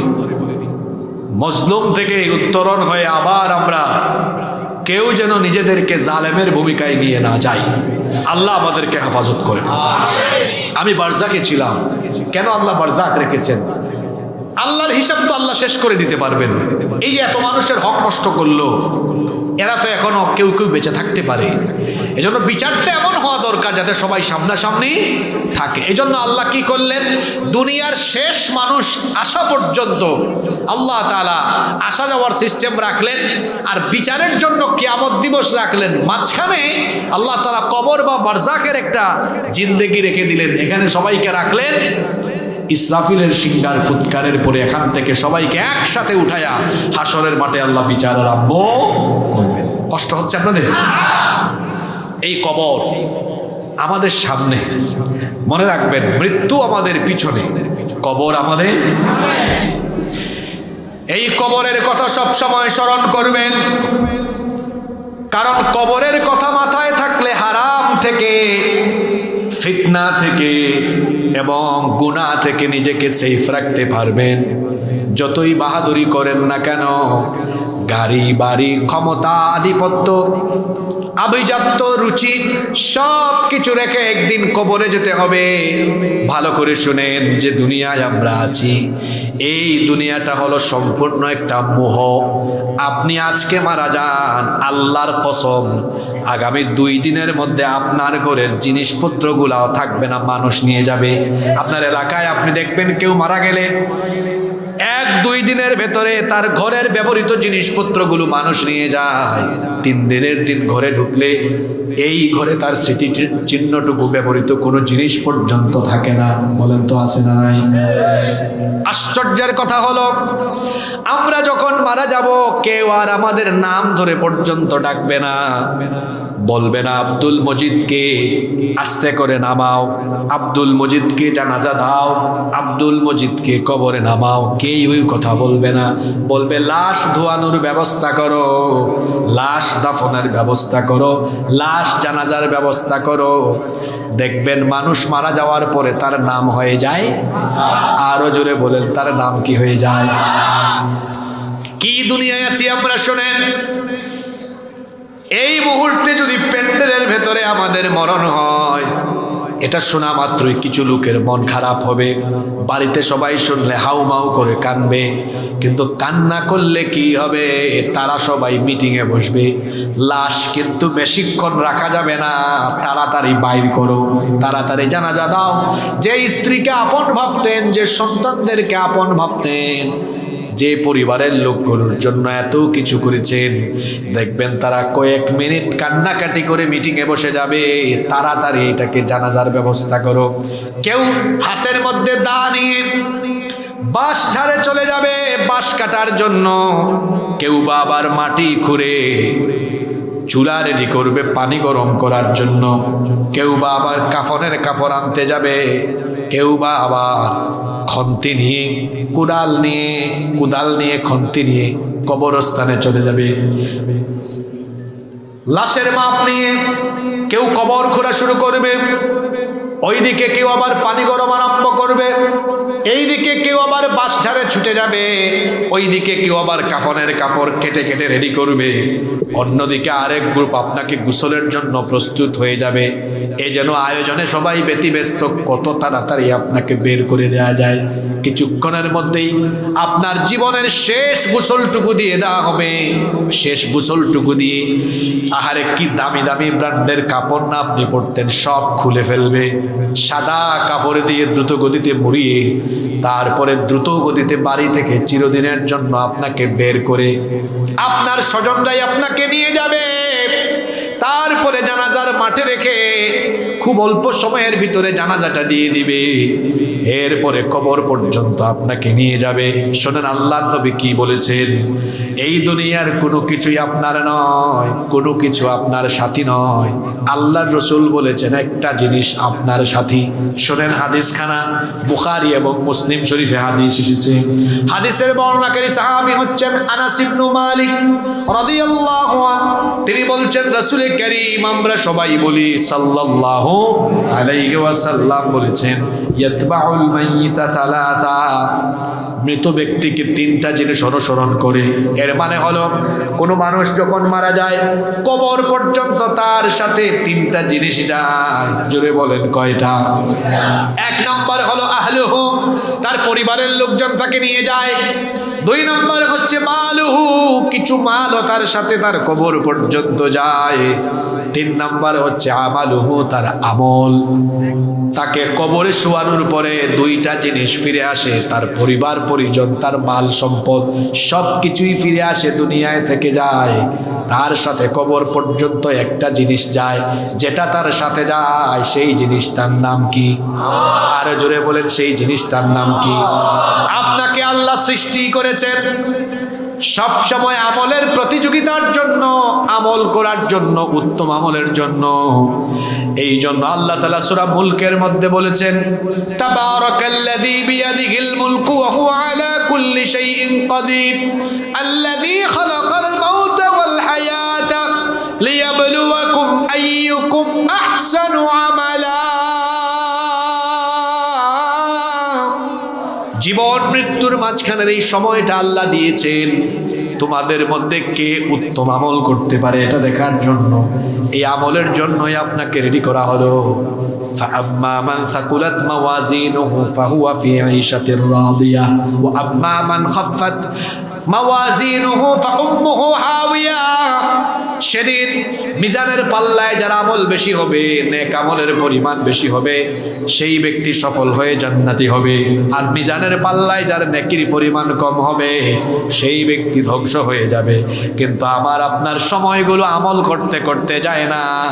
বিশেষ করে যুবকেরা আছে, যুবকদের সময় এখন সবচেয়ে বেশি নষ্ট হয় মোবাইলে। মোবাইলের মধ্যে তারা সবচেয়ে বেশি সময় নষ্ট করে। সময় চলে যায় ফুর্তি করতে করতে, সময় চলে যায় চামচামি করতে করতে। এই কথাটা শুনতে বড় খারাপ, কিন্তু আমি প্রায় জায়গায় বলি যুবকরা আছে না ঘুমাই গেছে। হ্যাঁ, বেশিরভাগ যুবকের যৌবন যায় চামচামিতে। কিভাবে? আপনাদেরকে অনেকে টার্গেট করে রেখেছে, কারণ যুবকদের শক্তি বেশি তো। সে তার ক্ষমতার সিঁড়ি হিসাবে বা ক্ষমতায় যাওয়ার জন্য আপনাকে এমনভাবে টার্গেট করেছে, ডেকে আপনার পকেটে বেশি না 1000 500 টাকার নোট ঢুকিয়ে দিয়েছে, অথবা আপনাকে পদবীর লুক দেখায়া তারপরে আপনাকে সে ব্যবহার করে তার সামনে পিছনে মোটরসাইকেল শোডাউন করায়। এজন্য আপনাকে সে ইউজ করছে। ও আমার যুবক ভাইয়েরা, ও আমার কলিজার টুকরো ভাইয়েরা, মনে রাখবেন আপনার তারুণ্য, আপনার যৌবন, আপনার এই যৌবনের ঘাম, আপনার শ্রম, শক্তি, সামর্থ্য কোন নেতা নেত্রীর দেওয়া গিফট নয়। কোথায় যাচ্ছেন আপনি? এই যে আমি কথা বলছি দেখছেন, শীতের দিন কিন্তু ঘাম বেরোচ্ছে। আমার এতে কেউ আব্বা ডাকলেও তার সামনে পিছনে নিয়ে আমাকে ব্যবহার করে আমার এক ফোঁটা ঘাম সে নিতে পারবে না, আব্বা ডাকলেও পারবে না। কারণ আমার তারুণ্য, আমার যৌবন, আমার শক্তি, সামর্থ্য, ঘাম, রক্ত, এটা কারো চামচামির জন্য আল্লাহ দেন নাই। মনে রাখবেন যুবক ভাইয়েরা, এই তারুণ্য, যৌবন, শক্তি, সামর্থ্য, রক্ত, জীবন দেওয়া হয়েছে কেবলমাত্র আল্লাহর জমিনে আল্লাহর দ্বীন কায়েমের জন্য। সুতরাং আপনার যৌবনকে কারো চামচামিতে না দিয়ে এই যৌবনকে আল্লাহর দ্বীনের পথে, আল্লাহর দ্বীন কায়েমের জন্য উৎসর্গ করে দিতে হবে। যুবক ভাইদেরকে কথাগুলো বলে গেলাম। কোরআন আছে যেদিকে আমরা আছি, কোরআন নাই যেখানে আমরা নাই। আমরা কোরআনের দিকে আছি। আল্লাহ আমাদেরকে কবুল করে। এই আমল আপনার সাথে হবে। এই যৌবনে আমল করুন। আল্লাহ তো বলেছেন ওয়াশাবুন নাশাআ ফি ইবাদাতিল্লাহ। আল্লাহ রাসূল বলেছেন যৌবনকাল যারা আল্লাহর ইবাদতে কাটাবে সেই যুবকদেরকে আরশে আজিমের ছায়ার নিচে যিনি জায়গা দিবেন তিনি কে? আমলই আপনার সাথী হবে। আমল ছাড়া আর কোনো কিছু আপনার সাথী হবে না। মনে রাখতে হবে আমাদের সামনে যে কবর, যে কবরে আমরা একদিন সবাই চলে যাব। এই কবর হলো আখিরাতের প্রথম মঞ্জিল, এই কবর হলো আখিরাতের প্রথম ধাপ। এই ধাপে যারা পরিত্রাণ পাবে তারাই সফল হবে, আর এখানে যারা আটকে যাবে তারা তো আটকা পড়েই যাবে। এখানে যারা আছেন বিদেশ কে কে গেছেন দেখি হাত তুলেন তো। মাশাআল্লাহ, সব বিদেশি। এখানে হাত নামা, এখানে ওয়াজ করতে মজা হবে। বলেন তো, আপনার বিমানে টিকিট করেছেন বিদেশে যাবেন, কিন্তু যেখানে আটকে গেলে আপনি আর বিমানেই উঠতে পারবেন না, দেশ ছাড়তে পারবেন না, ওই জায়গাটার নাম কি? হ্যাঁ বলেন, ওই জায়গাটার নাম কি? ইমিগ্রেশন। কবর কি? কবর হলো জান্নাত বা জাহান্নাম। আপনি জান্নাতে যাবেন না জাহান্নামে যাবেন, এর ইমিগ্রেশনটা হয়ে যাবে কোথায়? জোরে বলেন, কোথায়? কবর হলো এক প্রকার ইমিগ্রেশন, যেখানে দেশের বাইরে গেলে যেমন ইমিগ্রেশন পুলিশ অফিসার আপনার পাসপোর্ট চেক করে, ভিসা চেক করে, প্রয়োজনীয় ডকুমেন্ট সব কিছু চেক করে তারপরে পাসপোর্টে সিল মারে, এরপরে বলেন ইউ ক্যান গো, এখন আপনি যেতে পারেন। ঠিক তেমনি ভাবে কবরেও আপনার ইমিগ্রেশনের জায়গা, এখানেও ফেরেশতা আপনার সব কিছু চেক করবে, চেক করে এরপরে আপনাকে অনুমতি দিবে। এরপরে আপনার জন্য দুইটা রাস্তা হয়, জান্নাত নইলে। এজন্য আল্লাহর নবীর সাহাবীরা কবরের ব্যাপারে পেরেশানি করতেন। তিরমিজি শরীফে হাদিস এসেছে, কানা উসমান ইবনে আফফান ইদা ওয়াকাফা আলা কবরি ইয়াবকি হাত্তা ইয়াবুল্লা লিহিয়াতাহু। হাদিস শরীফে এসেছে, আল্লাহর নবীর সাহাবী, আল্লাহর নবীর দুইজন মেয়েকে যিনি বিয়ে করেছেন, উসমান জিন্নুরাইন রাদিয়াল্লাহু আনহু, তিনি যখন কোনো কবরস্থানে যেতেন, কবরের পাশে গেলে হাউ মাউ করে কাঁদতেন। এত বেশি কাঁদতেন তার দাড়ি মুবারক পর্যন্ত ভিজে যেত। তাকে জিজ্ঞেস করা হলো, আচ্ছা আপনি কবরের সামনে আসলে তো কাঁদেন কেন? আল্লাহর রাসূল যখন জান্নাত জাহান্নামের ওয়াজ করেন তখনও তো আপনি এত কাঁদেন না। জাহান্নামের কথা শুনলেও আপনার চোখে এত পানি দেখা যায় না, কিন্তু কবরের সামনে আসলে আপনি এত বেশি কান্না করেন কেন? তিনি তখন বললেন, আমি এজন্যই কাঁদি, আমি আল্লাহর নবীকে বলতে শুনেছি, তিনি বলেছেন ইন্নাল কবরা আউয়ালু মানাজিলিল আখিরাহ, নিশ্চয়ই কবর হলো আখিরাতের প্রথম মঞ্জিল। ফা ইন্না জা মিনহু ফামা বা'দাহু আইসারু মিন, এই কবরে যদি কেউ পাস হয়ে যায়, নাজাত পেয়ে যায়, বাকি সকল ধাপ সহজ হয়ে যাবে। ওয়া ইল্লাম ইয়ানজু মিনহু ফামা বা'দাহু আশুদ্দা মিন, আর এখানে যদি কেউ আটকে যায় পরবর্তী সকল ধাপে সে আটকে যাবে। আমি এজন্যই কান্না করি, কারণ হলো এই কবর এমন জায়গা, ইন্নামাল কবরু রাউদাতুম মিন রিয়াদিল জান্নাহ আও হুফরাতুম মিন হুফারিন নার, এই কবর হয় কারো জন্য জান্নাতের বাগান, নইলে কারো জন্য হয়ে যাবে জাহান্নামের গর্ত। আমরা শেষের দিকে চলে আসছি, মনোযোগ বাড়ান। কথায় আছে শেষ ভালো যা সব ভালো। কবরের মধ্যে দুই শ্রেণীর মানুষ দুই রকমের পরিস্থিতির সম্মুখীন হবে। এক শ্রেণী হলো নেককার, আর এক শ্রেণী হলো বদকার। এক শ্রেণী হলো যারা দুনিয়াতে ভালো আমল করে গিয়েছে, আল্লাহ আর রসুলের পথে জিন্দেগি যাপন করেছে, তাদের পরিস্থিতি একরকম। আর যারা সারাটা জীবন আল্লাহ আর রসুলের সঙ্গে নাফরমানি করেছে, সেই সকল নাফরমানদের পরিস্থিতি হবে আর একরকম। কবরের মধ্যে নেককার লোকেরা 10টা নেয়ামত পাবে, আবার বদকার লোকেরা 10টা ক্ষতির সম্মুখীন হবে। বুঝে ফেলেন, ভালো করে শোনেন, নেককারদের জন্য 10টা সুসংবাদ, আর বদকারদের জন্য 10টা। জোরে বলে। এবার আসেন সরাসরি আমরা হাদিসে চলে যাই। এক হাদিস দিয়ে আমরা শেষ করে ফেলবো, খেয়াল করে শুনেন, লম্বা হাদিস।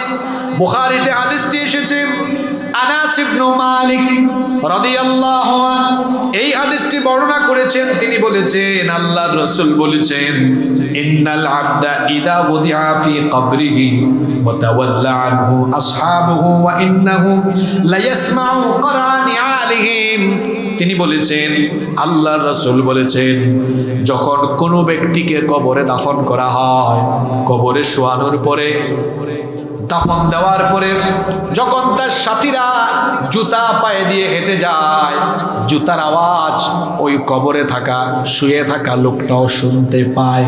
আল্লাহু আকবার।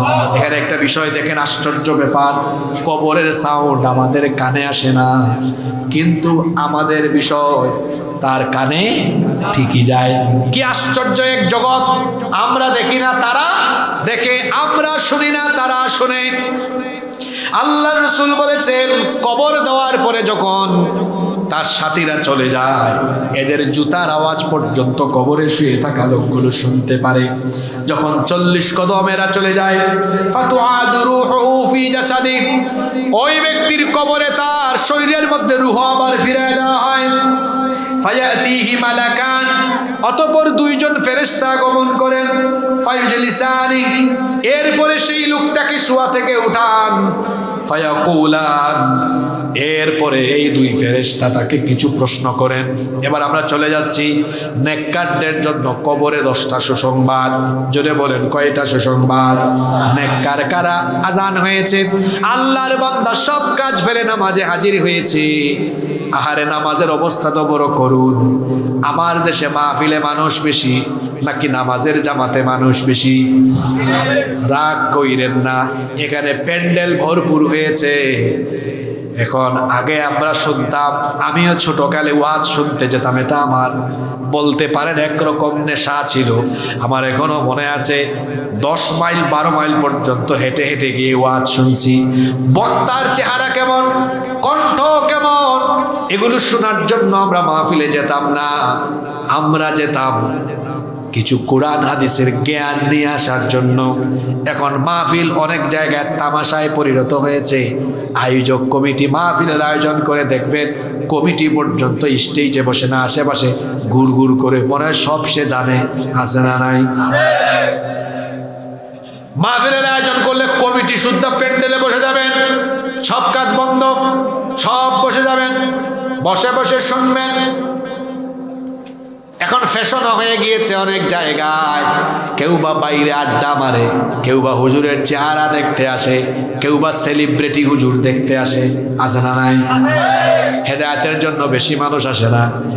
এখন দেখা যায় প্যান্ডেলে বসে যারা ওয়াজ শোনে, আল্লাহর বহু কুতুব হয়তো এখানে আছে যারা এশার নামাজটা বাদ দিয়ে ওয়াজ শুনতে বসে গেছে। ওয়াজ শোনা হলো নফল, নামাজ আদায় করা হলো রাত 12টা পর্যন্ত ওয়াজ শুনে। ফজরের নামাজ যদি আদায় করে না, এই লোকটার সারা জীবন ওয়াজ শুনেও কোনো ফায়দা হবে। এখন আবার বলি না, তাহলে ওয়াজ দিয়ে কি হবে? আমার দেশে কিন্তু এরকম কিছু মানুষ বের হয়েছে, ওই ওয়াজ মাহফিল দিয়ে কি হয়, এগুলো এত বেশি বাড়ছে কি, আমি বলি এত চোখের মধ্যে রঙিন চশমা লাগিয়ে দিয়েছে। ব্যাককল কোথাকার! এই ব্যাককল কি দেখে না যে প্রতিটা এলাকা থেকে যাত্রা গান, বাউল গান, ফাউল গান বিদায় হয়েছে? প্রতিটা এলাকায় মানুষ এখন কোরআনমুখী হয়েছে। হ্যাঁ, আমি একমত। শুধু ওয়াজ নসিহত দিয়ে মানুষকে হেদায়েত করা যাবে না। আপনি 1 ঘন্টায় মানুষ হেদায়েত বানাবেন কেমনে? কি করে সম্ভব এটা? আপনি হেদায়েত বানাইতে পারবেন তখন আপনার দেশে যে সিলেবাস আছে, কারিকুলাম আছে, ওখানে আল্লাহর কোরআনকে, হাদিসকে বাধ্যতামূলক করে দেন।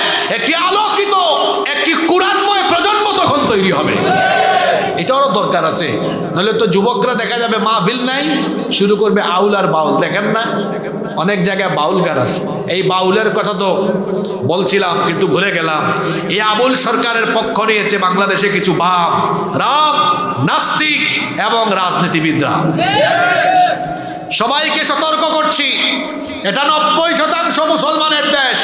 এখানে নেতা নেত্রীর বিরুদ্ধে কথা বললে যদি জেল হয়, আল্লাহ আর তার রাসূলের বিরুদ্ধে কথা বললে মৃত্যুদণ্ড দিতে হবে। তার মুক্তির ব্যাপারে কেউ কেউ আওয়াজ তুলেছে। কিছু রাজনৈতিক দলের নেতৃবৃন্দকেও দেখলাম নিজেদের পরিণতি খারাপ করবার আগে এই দেশের সেন্টিমেন্ট, জনগণ, মানুষের সেন্টিমেন্ট, পালস বোঝার চেষ্টা করে। এই দেশে বাম, রাম, জাহান্নামের কীট, এদের সংখ্যা বড় কম।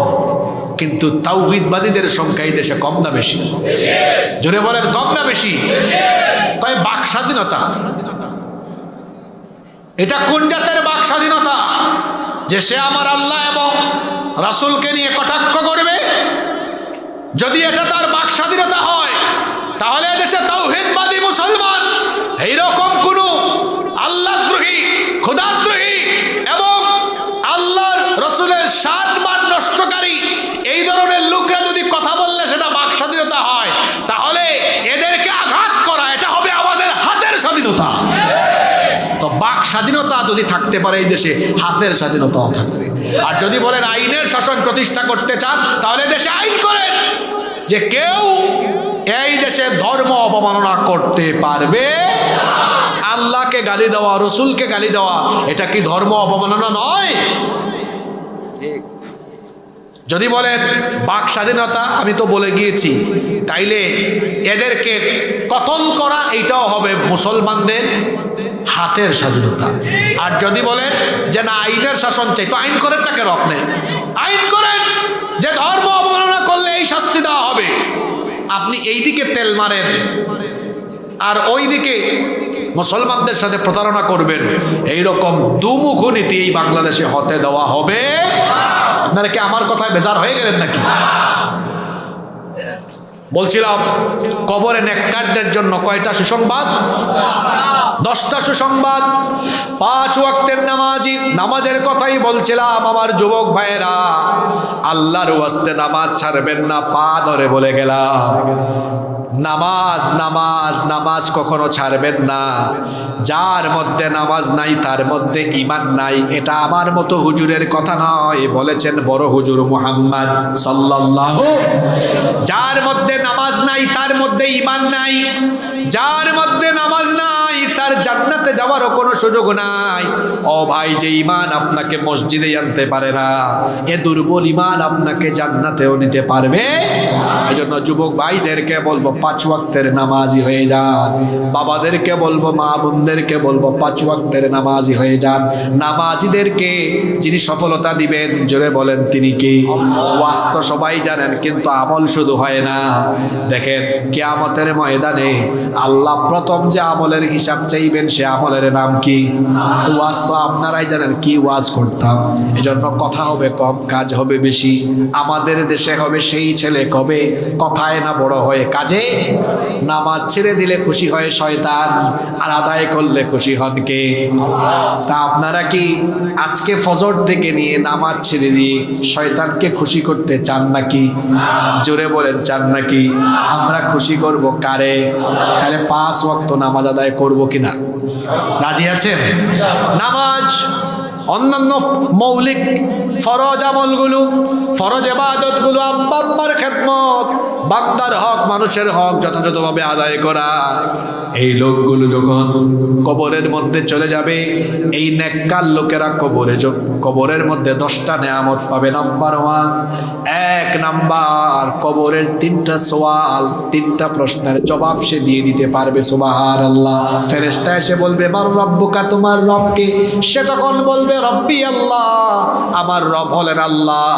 ফেরেশতা বলবে, মা দীনুকা, তোমার দিন কি? সে বলবে, দীনি আল ইসলাম। ফেরেশতা বলবে, মা হাদার রাজুলু আল্লাযী বুইসা ফীকুম, আল্লাহ রাসূলের চেহারা মুবারক দেখা বলা হবে, উনাকে কি চিনো নাকি, যাকে তোমাদের জন্য পাঠানো হয়েছিল? তখন বলবে, কেন চিনব না, সারাটা জীবন এই নবীকে আমি অনুসরণ করলাম। হাদা নবিয়ুনা মুহাম্মাদুর রাসূলুল্লাহ সাল্লাল্লাহু আলাইহি ওয়াসাল্লাম। নেককার লোকেরা 3টা প্রশ্নের জবাব যখন দিয়ে দিবে, গায়েব থেকে আওয়াজ আসবে, আল্লাহ তখন বলবেন, আন সাদাকা আব্দি, আমার বান্দা সত্য কথা বলেছে।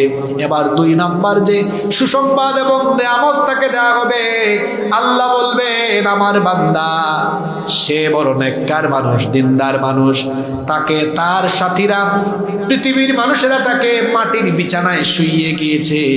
ও আমার ফেরেশতারা, আমার এই নেককার বান্দার কবর, তার এই কবরের মধ্যে মাটি মাটির বিছানা আর রেখো না, ফাফরিশুহু মিনাল জান্নাহ, তার কবরের মধ্যে জান্নাতের বিছানা বিছায়া দাও।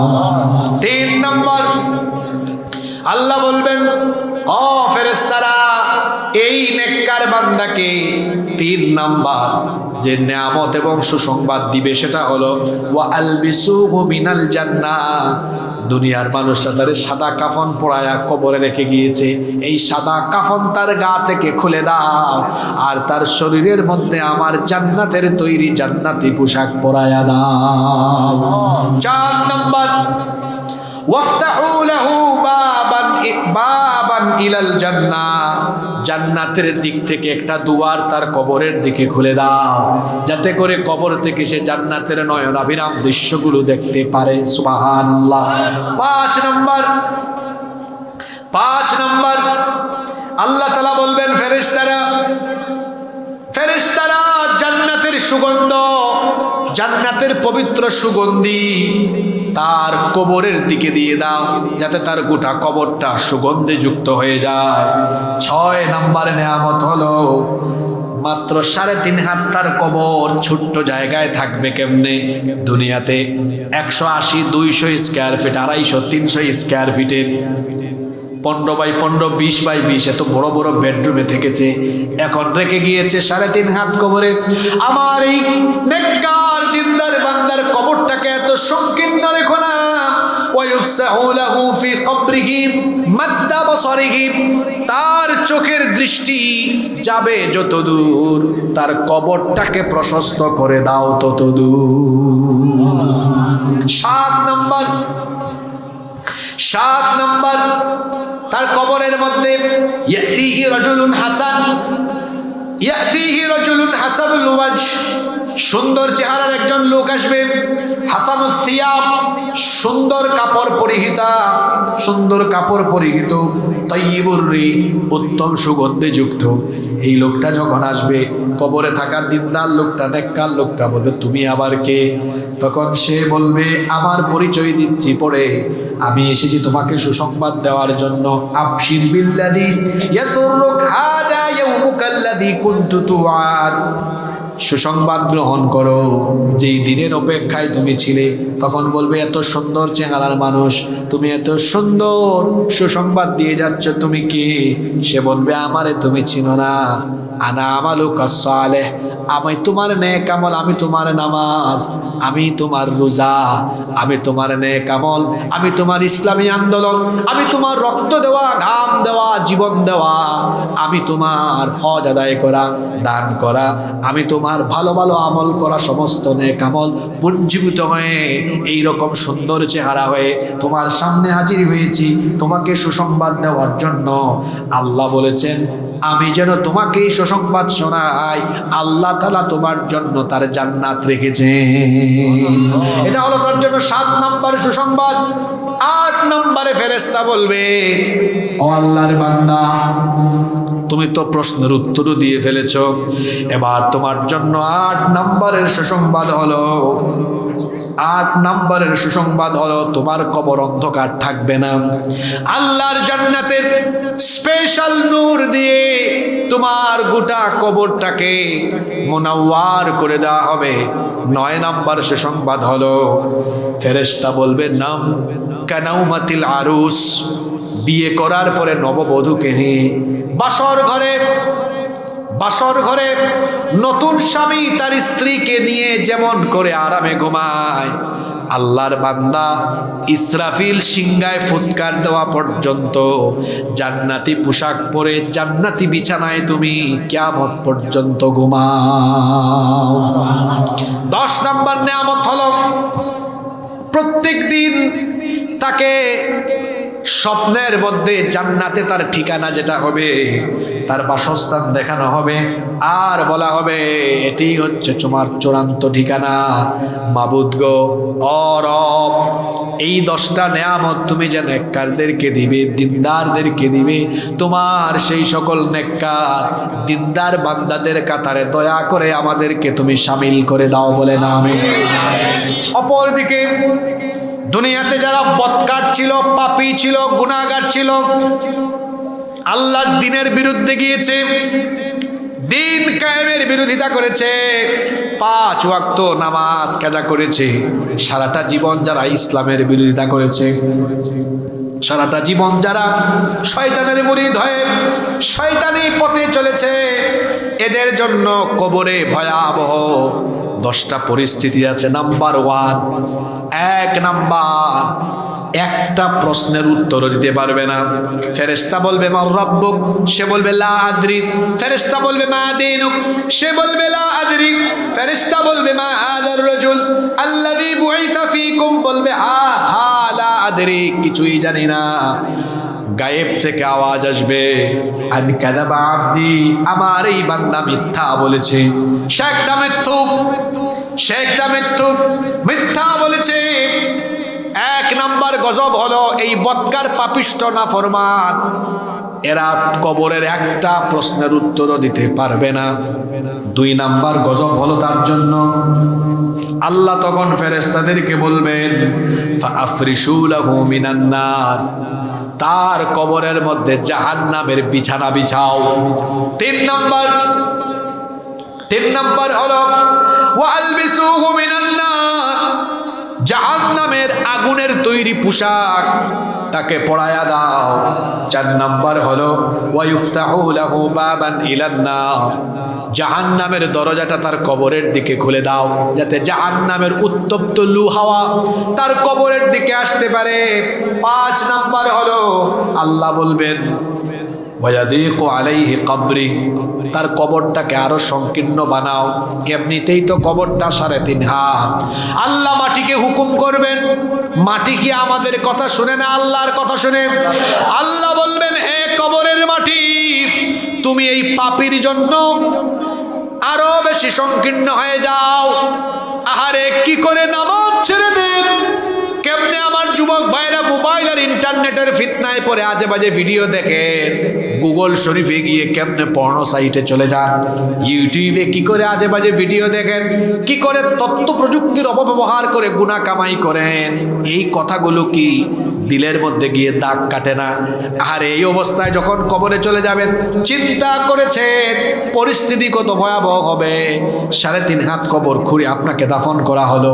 এবার বলা হবে হে কবরের মাটি, তার জন্য আরো সংকীর্ণ হয়ে যাও। কবরের মাটি এবার এমন করে সংকীর্ণ হতে থাকবে, 2 পাশের কবরের মাটি আমি নিজের হাতে কত মানুষকে কবরে দাফন করেছি। নিজে যখন নামি দেখতেই তো ভয় লাগে। গত সপ্তাহে তো আমি আমার নিজের মাকেই কবরে নামালাম, আরো বহু মানুষকে আমি নিজে কবরে নামিয়েছি। সুযোগ পেলে আপনারাও কবরে নামাবেন, দিলের মধ্যে আল্লাহর ভয় বেশি বাড়বে। যত বেশি পারেন কবরস্থানে যাবেন, দেখবেন দিলটা নরম হবে।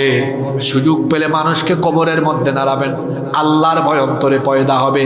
কি ন্যারো, কি সংকীর্ণ একটা জায়গা। 2-3 জন কবরে নেমে লাশটা শুয়ালে দেখবেন পিঠ লাগে, পা লেগে যায়, এতটা ছোট জায়গা, সংকীর্ণ জায়গা। আল্লাহ বলবেন এই পাপীর জন্য হে কবরের মাটি তুমি আরো সংকীর্ণ হয়ে যাও। কবরের 2 পাশের মাটি এবার ধীরে ধীরে করে এইভাবে চেপে আসতে থাকবে, এমন ভাবে সংকীর্ণ হবে, 2 পাশের মাটি এক হয়ে যাবে। এক হয়ে দেহটাকে এমন একটা চাপ মারবে, এক পাশের পাঁজর গিয়ে অন্য পাশের পাঁজরে এইভাবে ঢুকে যেতে থাকবে। আল্লাহ গো, এমন কঠিন আযাব কবরে আমরা নিতে পারবো না, তুমি আমাদেরকে হেফাজত করো বলে। এটা হলো পাপীদের জন্য 5 নাম্বার গজব। 6 নাম্বার হলো এক ভয়ঙ্কর কালো চেহারা বিশিষ্ট, দুর্গন্ধ বিশিষ্ট এক লোক আসবে, এসে বলবে পাপী তোর জন্য দুঃসংবাদ। জিজ্ঞেস করা হবে তুমি আবার কে? তখন বলবে আমারে চিনো না, আমি হলাম তোমার গাঁজা খাওয়া, আমি হলাম তোমার পর্ন মুভি দেখা, আমি হলাম তোমার আকাম কুকাম জেনা বেবিচার, আমারে চিনো না, আমি হলাম তোমার মদের আসরে যাওয়া, আমি হলাম তোমার ইসলাম বিরোধিতা, আমি হলাম তোমার নাফরমানি। সংক্ষিপ্তভাবে যদি বলি, আমি হলাম তোমার বদ আমল। এই বদ সুরত দিয়ে আল্লাহ পাঠিয়েছেন তোমাকে দুঃসংবাদ দেওয়ার জন্য। 7 নাম্বার, তার কবরের মধ্যে এমন কিছু ফেরেশতা নিয়োগ নিযুক্ত করা হবে যারা তাকে এমন ভাবে প্রহার করবে লোহার হাতুড়ি দিয়ে। আল্লাহর নবী বলেছেন লাউ দরাবা বিহা জাবালুন, এই হাদিসটা পড়লে আমার গায়ের লোম পর্যন্ত দাঁড়িয়ে যায়, কি ভয়ঙ্কর কথা। আল্লাহর নবী বলেছেন লাউ দরাবা বিহা জাবালুন, এমন লোহার তৈরি হাতুড়ি বা লাঠি দিয়ে পিটানো হবে, এগুলা দিয়ে যদি বিশাল কোনো পাহাড়ে একবার আঘাত করা হয়, লাসারা তোরা বা বিশাল পাহাড় মাটি এবং বালু হয়ে উড়ে যাবে। এই রকমের হাতুড়ি কিংবা এই রকমের হাতিয়ার দিয়ে কবরের মধ্যে বৎকারদেরকে পেটানো হবে। নাম্বার 8, 8 নাম্বার, এদের কবরের মধ্যে ভয়ঙ্কর সাপ ছেড়ে দেওয়া হবে, এগুলো তাকে দংশন করতে থাকবে। 9 নাম্বার হলো বিভিন্ন রকমের শাস্তি, পাপ ভেদে নানা রকম পাপ অনুযায়ী নানা রকম শাস্তি হবে। 10 নাম্বার হলো তার কবরটা অন্ধকার হয়ে যাবে, আর তাকে প্রত্যেক দিন জাহান্নামে তার চূড়ান্ত ঠিকানা দেখিয়ে বলা হবে হাদা মাকাদুকা হাত্তা ইয়াবআসাকা আল্লাহু ইয়াউমাল কিয়ামাহ, কিয়ামত হবে না যতক্ষণ তোমার অবস্থান হলো এখানে ততক্ষণ, আর কিয়ামতে এটাই হলো তোমার চূড়ান্ত ঠিকানা। মাবুদ গো, ও আমাদের রব, এই 10টার কোনোটাই নেওয়ার মতো লোড সহ্য ক্ষমতা আমাদের নাই। আল্লাহ তোমার জাহান্নাম থেকে আমাদেরকে বাঁচাও, কবরের শাস্তি থেকে আমাদেরকে বাঁচায় দাও, বলেন আমিন। এবার একটা হোমওয়ার্ক নিয়ে বাড়িতে যান, 5 মিনিট থাকতে পারবেন না সবাই? এবার এই কবরের শাস্তি থেকে আমরা বাঁচতে চাই কি চাই না? কবরের শাস্তি থেকে যদি বাঁচতে চান 3টা মৌলিক আমল দিয়ে যাচ্ছি, এই আমলগুলো আমরা করব ইনশাআল্লাহ। 1 নাম্বার হলো কবরের শাস্তি থেকে যদি আমরা বাঁচতে চাই, দুনিয়াতে যতদিন আমরা হায়াত পাবো বেশি বেশি নেক আমল করব। রাজি আছেন না নাই? দেখেন আল্লাহ রাসূলের হাদিসটা আপনাদেরকে শোনাই। তাবরানীর বিশুদ্ধ সনদে হাদিসটি বর্ণিত হয়েছে। সবচেয়ে বেশি সংখ্যক হাদিস যিনি বর্ণনা করেছেন আবু হুরায়রা রাদিয়াল্লাহু আনহু, এই হাদিসের বর্ণনাকারী সাহাবী, তিনি বলছেন আল্লাহর নবী বলেছেন ইন্নাল মাইয়িতা ইযা ওদিআ ফি কবরি, যখন কোনো মাইয়িতকে কবরে রাখা হয়, ইন্নাহু ইয়াসমাউ খাফকা নিআলিহিম হিনা ইওয়াল্লাউনান, তার সাথীরা যখন তাকে কবরে রেখে চলে যায় তাদের জুতার আওয়াজ পর্যন্ত সে শুনতে পায়। ফা ইন কানা মুমিনান, যদি সে মুমিন হয়, কবরে রেখে যখন তার সাথীরা চলে যায়, হাদিসটা খেয়াল করেন, মুমিন যদি হয়, কানাতিস সালাতু ইনদা রাসিহি, নামাজ তার মাথার দিকে এসে, নামাজ তার মাথার দিকে থাকে, নামাজ মাথার দিকে গিয়ে ওই যে মাথার দিকের মাটি, সেটাকে বলে হে মাটি খবরদার, আল্লাহর বান্দার সাথে দুর্ব্যবহার বেয়াদবি করিস না, আমি হলাম তার নামাজ। আজকে কবরের শাস্তি থেকে প্রোটেকশন দেওয়ার জন্য তার নামাজ আমি দাঁড়িয়ে গেলাম। আল্লাহু আকবার। আল্লাহ রাসূল বলেছেন কানাতিস সালাতু ইনদা রাসিহি, নামাজ তার মাথার দিকে থাকবে। ওয়া কানাস সিয়ামু আন ইয়ামিনিহি, ডান দিকে রোজা থাকবে। ওয়া কানাতিজ যাকাতু আন শিমালিহি, বাম দিকে যাকাত থাকবে। ওয়া কানা ফিআলুল খায়রাতি মিনাস সাদাকাতি ওয়াস সিলাতিল মারুফি ওয়াল ইহসানি ইলান নাসি ইনদা রিজলাইহি, আর অন্যান্য যত নেক আমল আছে, যেমন দান সদকা, তারপরে মানুষের সাথে সুন্দর আচরণ, নেক আমল, দ্বীনের পক্ষে থাকা, ইসলামের পক্ষে থাকা, এই সবগুলো আমল তার পায়ের দিকে চলে যাবে। দেখেন নামাজ হলো মাথার দিকে, খুব সুন্দর কথা, নামাজ মাথার দিকে, তারপরে রোজা ডান দিকে, যাকাত বাম দিকে, অন্যান্য সকল আমল পায়ের দিকে। কোনো দিক কি বাকি আছে নাকি? আসতে বলবেন না, জোরে বলেন, বাকি আছে নাকি? সব আমল চতুর্দিকে দাঁড়িয়ে যাবে আর বলবে হে কবরের মাটি, সাবধান করলাম, সতর্ক করলাম, আল্লাহর এই মুমিন বান্দার সাথে তুমি বেয়াদবি করো না, দুর্ব্যবহার করো না, কারণ আমরা তার নেক আমল চতুর্দিকে তার জন্য দাঁড়িয়ে গেলাম। আল্লাহ তখন কবরের মাটিকে বলবেন, কবরের মাটি সাবধান, আমার বান্দার সাথে কোনো ধরনের বেয়াদবি করবা না, আমার বান্দার জন্য এই কবরটাকে আমি জান্নাতের বাগান বানিয়ে দিলাম। তাহলে বোঝা গেল কবরের শাস্তি থেকে বাঁচতে হলে নামাজের দরকার আছে না নাই? অন্যান্য সকল নেক আমলের দরকার আছে না নাই? এই জন্য আমরা কোনো নেক আমল ছাড়বো না। এই জন্য একজন মনীষী বলেছেন, নেকির কাজ যত ছোট হোক ছাড়া যাবে না, আবার পাপের কাজ যত ছোট হোক সেইটাও করা যাবে না। ছোট পাপ করা যাবে না, আবার ছোট নেক আমল সেইটাকেও ছেড়ে দেওয়া যাবে। কবরের শাস্তি থেকে বাঁচার জন্য আরেকটা আমল দিয়ে গেলাম, সেটা হলো প্রত্যেক রাতে ঘুমানোর আগে সূরা মুলক তেলাওয়াত করবেন। আল্লাহর নবী বলেছেন, যে ব্যক্তি রাতের বেলা ঘুমানোর আগে সূরা মুলক তেলাওয়াত করবে, ওই ব্যক্তিকে কবরের শাস্তি থেকে যিনি বাঁচায়া দিবেন তিনি কে? 3 নাম্বার, এই দোয়াটা সব সময় আপনারা করবেন। আমি নিজেও এই দোয়াটা সব সময় করি।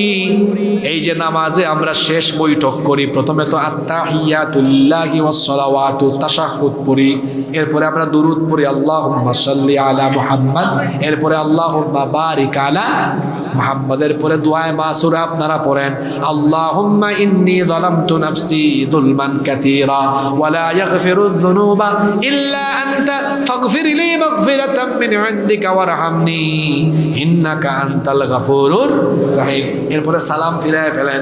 সালাম ফিরালে নামাজ হয়ে যাবে, অসুবিধা নাই। কিন্তু আল্লাহর নবী বলেছেন, নামাজে দোয়ায়ে মাসুরা পড়ার পরে সালাম না ফিরায়া 4টা বিষয় থেকে আল্লাহর দরবারে পানাহ চাও। এই দোয়াগুলো আল্লাহর নবীও পড়তেন, আপনারাও এটা পড়বেন, শিখে ফেলবেন। এই দোয়াটা খুব সহজ, সব সময় সালাম ফিরানোর আগে এই দোয়াটা পড়বেন। আল্লাহর রাসূল শিখিয়েছেন, আল্লাহুম্মা ইন্নী আউযু বিকা মিন আযাবি জাহান্নাম ওয়া মিন আযাবিল কবর ওয়া মিন ফিতনাতিল মাহইয়া ওয়াল মামাত ওয়া মিন ফিতনাতিল মাসিহিদ দাজ্জাল। কি সুন্দর দোয়া নবীজি শিখিয়েছেন। হে আল্লাহ, তুমি আমাদেরকে জাহান্নামের আযাব থেকে, কবরের শাস্তি থেকে, জীবন মরণের ফিতনা থেকে, আর দাজ্জালের ফিতনা থেকে বাঁচিয়ে দাও। বলেন আমিন। এই দোয়াটা পড়বেন, পারবেন না আপনারা? এই দোয়াটা করবেন, তাহলে দেখবেন আল্লাহ কবরের শাস্তি থেকে বাঁচাবেন। আরো একটা আমল করবেন, আরো একটা আমল করবেন, আল্লাহর কাছে চাইবেন, আল্লাহ নেক আমল অবস্থায় আমাদেরকে মওত দিও। নেক আমল, নেক আমল অবস্থায় মওত দিলে যার আখেরি কালেমা হয় লা ইলাহা ইল্লাল্লাহ দাখালাল জান্নাহ। আরেকটা আমলের কথা মনে পড়ে গেল, সব সময় আল্লাহর কাছে চাইবেন, আল্লাহ আপনি জুমার দিনে আমাদের মওত দিয়েন। কোন দিনে? আল্লাহর নবী বলেছেন, জুমার রাতে বা জুমার দিনে যেই ব্যক্তি মারা যায়, ঈমান থাকলে পরে তাকে কবরের শাস্তি থেকে যিনি বাঁচায়া দিবেন তিনি কে? এটা হাদিস আবার শুনে জুমার দিন আসলে একেবারে জোর করে বুকের মধ্যে চাকু ঢুকায় মরে যাইয়েন না, যে কি ফজিলতের কথা শুনছে, জুমার দিনই মরবো আমি। আপনার এরকম মওত যদি আল্লাহর তরফ থেকে আসে আর ঈমান যদি থাকে, আবার এটা ভাবিয়েন না যে জুমার দিনে মরলেই সে বেঈমান হলো কবরের শাস্তি থেকে মাপ পাবে। বিষয়টা এমন নয়, শর্ত আছে। শর্ত হলো অবশ্যই ভিতরে কি থাকতে হবে? আমাদের ঈমানের যে দশা, শরীয়ত আইনে বিশ্বাস করি না, আমাদের ঈমানের যে দশা, আল্লাহর বিরুদ্ধে, রসুলের বিরুদ্ধে কথা বলে, আছে না নাই? আমাদের ঈমান তো এমন, আমরা শেষ জামানায় আছি। শেষ কথাগুলো শুনে যান ভালো করে। আল্লাহ রসুল বলেছেন, আখিরি জামানায় ঈমান বাঁচিয়ে রাখা কঠিন হবে, আমলের চেয়ে ঈমান রাখা কঠিন হবে। সকালে মোমেন, বিকালে কাফের হয়ে যাবে। এইরকম কঠিন পরিস্থিতি আসবে। আজকে ঈমান বাঁচানো অনেক কঠিন। আপনার ঈমান ধ্বংস করার জন্য এটা যথেষ্ট, এটা আমার কিচ্ছু লাগে না, এটার অপব্যবহার যথেষ্ট। এই জন্য আমি অনুরোধ করব, আসুন আমরা আমাদের ঈমানের দিকে যত্নবান হই। আল্লাহ এবং রসুলের বিরুদ্ধে যেন আমরা না যাই, দ্বীনের বিরুদ্ধে যেন আমরা কোনো কথা বা কাজ না করি। আজকে শুরু থেকে শেষ পর্যন্ত আলমে বরজাখ, কবরের জিন্দেগি নিয়ে কথা হয়েছে, কারণ কবর আমাদের সকলের সামনে, এই কবরে আমাদেরকে যেতে হবে। আসুন এই কবর যেটা আমাদের সামনে আছে, সেই কবর এবং পরকালীন জীবন যেন সুন্দর হয়। পরকালীন জবাবদিহিতা ভিত্তিক জীবন আমরা সাজাই, আমল ভিত্তিক জীবন গঠন করি, তাকওয়া ভিত্তিক জীবন সাজাই, যেখানে কোরআন সুন্নাহর রঙে নিজেরা রঙিন হব। আর আমরা আজে বাজে মানুষের সাথে চলবো না। সৎসঙ্গে স্বর্গবাস, অসৎসঙ্গে, যারা কোরআন হাদিস পড়ে না, মানে না, এদের সাথে আমাদের কোনো সম্পর্ক। যারা দেখা হলে নামাজের কথা বলে, নামাজের দিকে ডাকে, তাহাজ্জুদে ডাকে, দেখা হইলে গেলে কোরআন গিফট করে, হাদিস গিফট করে, ইসলামী সাহিত্য দেয়, দিনের দিকে ডাকে, কোরআনের মিছিলের দিকে ডাকে, তাদের সাথে আমরা আসি না নাই? আল্লাহ আমাদেরকে দিনদারদের সাথে রাখুন। আল্লাহ আমাদেরকে দিনদার মানুষদের বন্ধু বানায় দান, বলেন আমিন। আপনারা বড় ভদ্র মানুষ, এত লম্বা সময় আমি নিজেও কোনো সময় আলোচনা করি না, কিন্তু আপনারা বসে আছেন, কি করে সময় চলে গেছে আমিও জানি না। লম্বা সময় আপনাদেরকে কষ্ট দিয়েছি, যত কথা বলেছি, আল্লাহ আমাদের সবাইকে এগুলো আমল করার তৌফিক দান করেন।